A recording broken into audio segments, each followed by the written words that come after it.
The silverware hit the floor before Rosa even made it through the kitchen doors. She did not stop. She stepped over the fallen fork the way you step over a crack in the pavement. Automatic, practiced, like her feet had learned the layout of Trattoria Bellomo better than her own apartment. 3 years of the same Tuesday shift. 3 years of the same sticky menus and the same lopsided table near the window that wobbled if you breathed on it wrong. She knew this place the way you know a bad habit. Completely, helplessly. Her manager, Lou, was waiting for her at the service station with a look on his face she had not seen before. Lou was a heavy man with a thick neck and a habit of sweating even in winter. He always looked slightly too warm for whatever room he was standing in. But tonight there was something else in his expression. Something careful. Something that did not match the smell of garlic bread and old carpet that usually filled the dining room at 7 in the evening. He straightened her apron without asking. She stood still and let him. "Back room tonight," he said. "Private party. Big table." Rosa nodded. She had worked backroom parties before, birthdays mostly. The occasional anniversary dinner where the husband forgot to book somewhere better and spent the whole meal apologizing with his eyes. Nothing she could not handle. "How many covers?" she asked. Lou looked past her. 8. She picked up her notepad. "Any allergies I should know about?" He did not answer that. He just looked at the back room door and then back at her, and something in the pause told her not to ask again. Rosa had a particular talent for reading pauses. She had grown up in a house where silence carried more information than words. Her grandmother, Conchetta, had raised her on it, on the careful space between things said and things meant, on the way a quiet room could tell you everything if you listened to it right. She listened to Lou's pause. And then she walked toward the back room door without another word. The dining room on a Tuesday looked the way it always did. Half the tables empty. A couple near the window sharing a plate of gnocchi and not talking to each other. An older man at the corner table with a newspaper folded open to the crossword. The kind of quiet that a restaurant earns in its middle years, when it is no longer new enough to attract excitement, but established enough that people return anyway. Out of habit, out of comfort, out of the simple human need for a plate of something warm. Rosa had been part of that furniture for 3 years. She moved through the dining room without anyone looking up. Not because she was unattractive, not because there was anything wrong with her. She was 24 years old with dark eyes and her grandmother's cheekbones and hands that were steadier under pressure than most people twice her age. But she had spent enough years making herself small that the skill had become permanent. A posture, a habit. She took up exactly as much space as she decided to, and she had decided, a long time ago, to take up very little. She pushed through the swinging kitchen door, crossed the service corridor, and stopped at the entrance to the back room. She could hear voices through the door, low, layered, the particular texture of a conversation where every man in the room knows exactly why he is there, and nobody needs to explain it. She knocked once, opened the door. 8 men. The table was set already, linen napkins, the good glasses, not the ones from the everyday rack. Someone had brought flowers, not the restaurant's usual cheap arrangement. Real ones, white, placed at the center of the table with the kind of precision that suggested someone had thought about it. The men in the room wore suits that Rosa understood immediately to be in a different category from the suits Lou wore to Christmas Mass. These were suits that had been made for specific bodies by people paid to think about nothing else. They sat on the men the way a second skin sits, easy, inevitable. She scanned the table out of professional habit. 8 place settings, 7 men in their 30s and 40s, with the composed, watchful expressions of people who spent a lot of time in rooms where they had to watch. And at the head of the table, one man who was different from the rest. Not younger, older, much older. He sat very straight for a man who looked to be somewhere past 70. His hair was white and still thick. His hands rested on the table in front of him, folded, patient. He had the kind of face that had been handsome once in the way that certain landscapes are handsome. Not soft, not gentle. Something built by weather and time into something else entirely. Something with weight to it. He was looking at the tablecloth. At the head of the table's other end, directly opposite the old man, sat someone Rosa registered last. She registered him last because the room had arranged itself around him in a way that made looking at him feel almost like a decision. He was perhaps 45. dark hair with a thread of gray at the temples. Still. The particular stillness that men develop when they have spent enough years in rooms where stillness is a form of authority. He looked up when she entered. She met his eyes for exactly 1 second and looked down at her notepad. "Good evening," she said. Her voice came out level. She was proud of that. "My name is Rosa, and I'll be taking care of you tonight. Can I start you with something to drink?" The man at the head of the table said something. His voice was quiet. He spoke to the man at the opposite end, not to Rosa. The words were not in English. Rosa's hand stayed still on her notepad. She knew what she had just heard. Not Italian. Not the rounded, flowing Italian of the mainland that she had grown up half hearing on the radio her grandmother kept on the kitchen windowsill. This was something older, rougher at the edges, heavier in the vowels, something that lived lower in the mouth. She had heard it her whole childhood. She kept her face composed. She kept her eyes on her notepad. She wrote nothing, because there was nothing to write yet. The man at the opposite head of the table answered the old man briefly. His voice was quieter than the old man's, more controlled. He looked at Rosa once and said, in English, "We will have water for the table. Still, and a bottle of the Nero d'Avola if you have it." "We do," Rosa said. She wrote it down, looked at each man in turn to check for any additional orders. Nobody spoke. She turned and walked back through the door. In the service corridor, alone, she stood still for a moment. The old man's voice was still in her ears, the shape of the words, the weight of the dialect, something her grandmother had spoken over Sunday gravy and rosary beads, and the cracked tile of a Bensonhurst kitchen that smelled like fennel seed, and the particular soap her nonna bought from the Italian grocery 3 blocks over. Rosa stood in the corridor and breathed.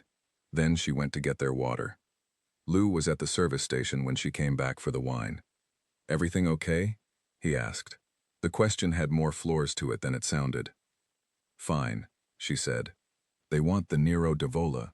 Lou nodded, reached under the counter, and came up with a bottle that was not from the rack they usually opened for table orders. He handed it to her with both hands. She took it the same way. "The older gentleman at the head," she said, as she reached for the wine opener. "Is he visiting from Italy?"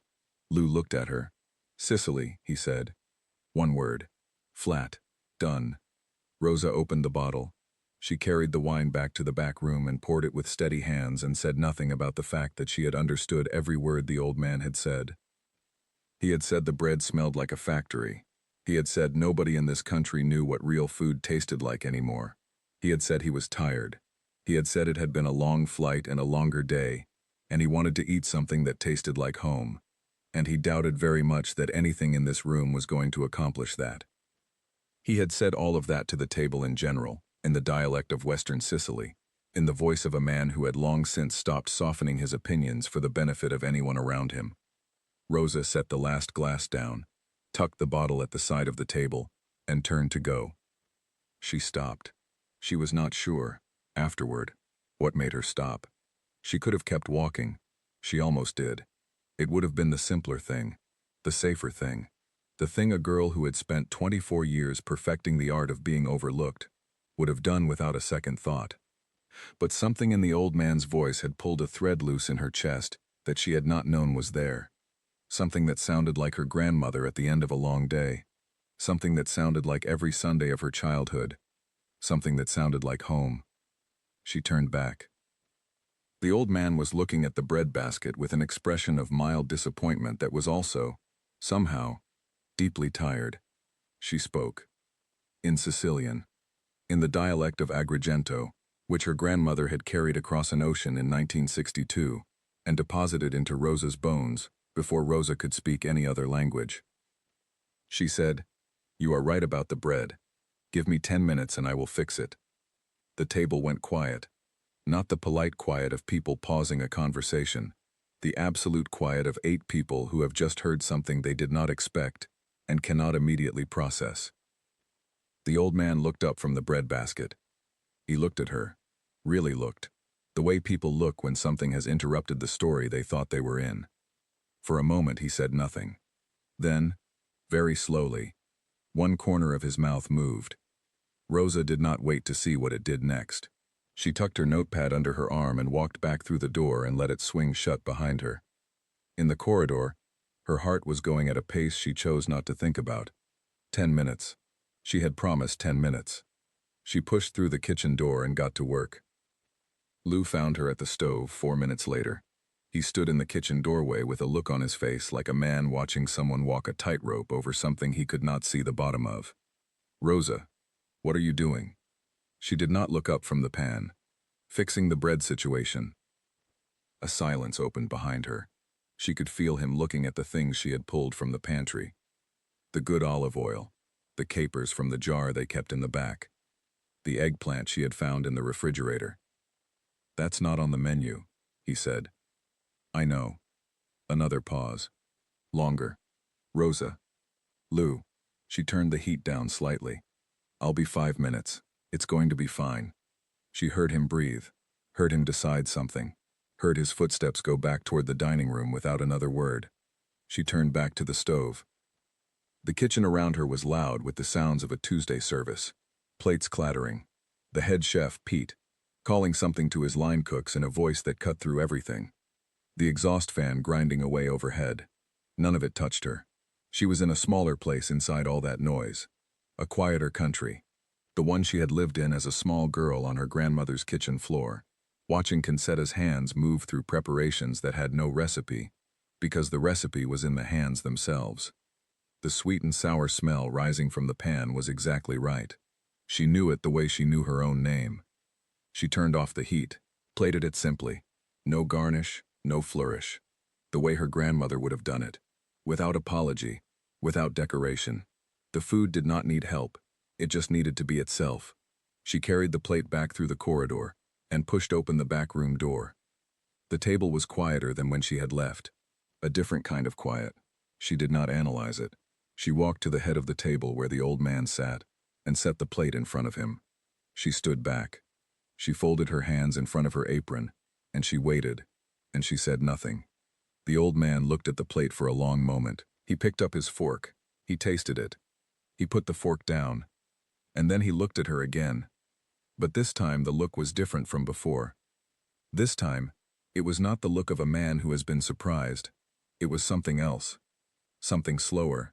Something that lived much further back in his eyes. He asked her, in Sicilian, where she was from.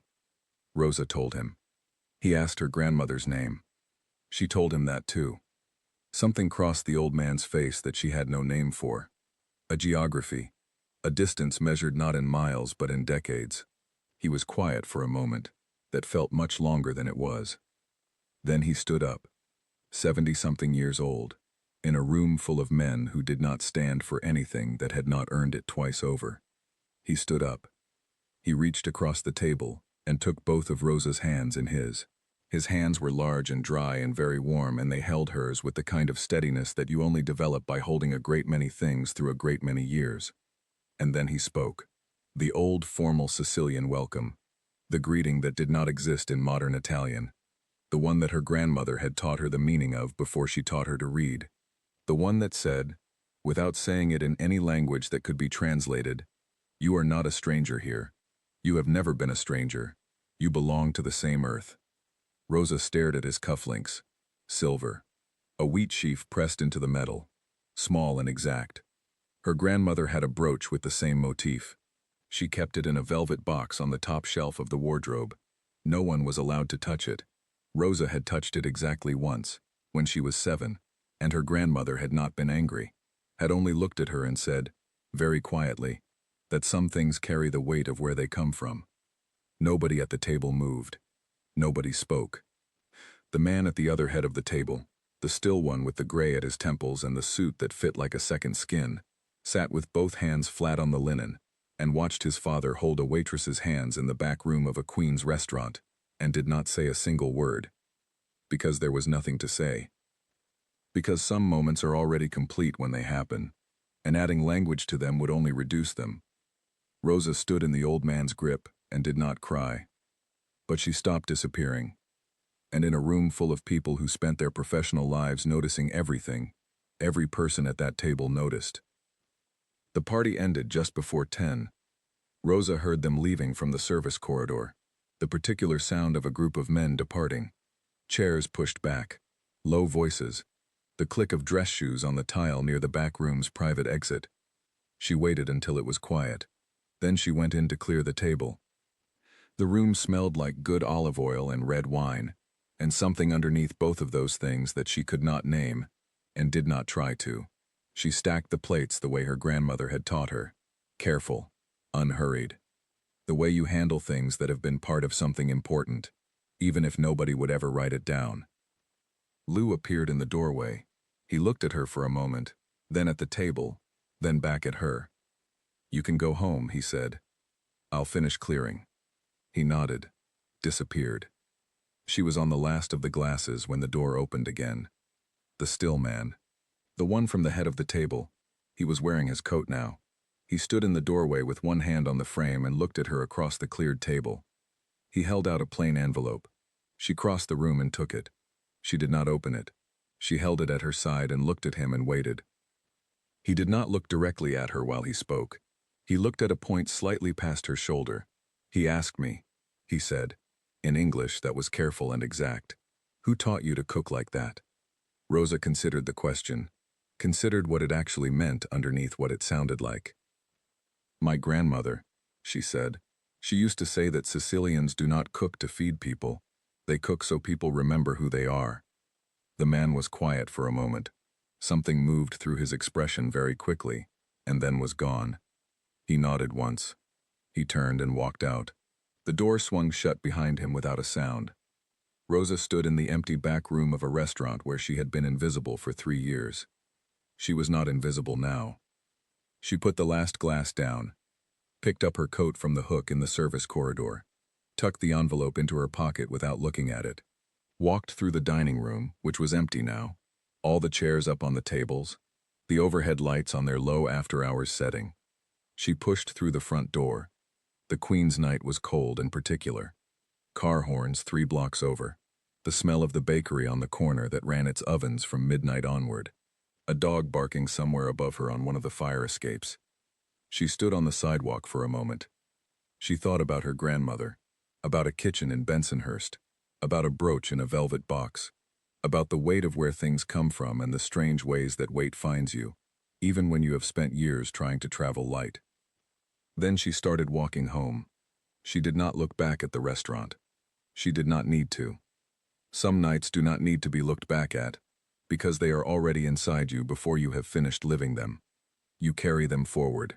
You carry them the way her grandmother had carried everything she brought from Agrigento in 1962. Not in a bag, not in a box, in her hands, in her voice, in the way she stood in a room, in everything she passed on without ever once sitting down to teach it. Rosa walked home through the cold Queen's night, and the city made its ordinary noise all around her, and she did not try to make the feeling in her chest into a word, because some things are bigger than the words for them. She just walked. And for the first time in a very long time, she took up exactly as much space as she was. Which was, it turned out, quite a lot.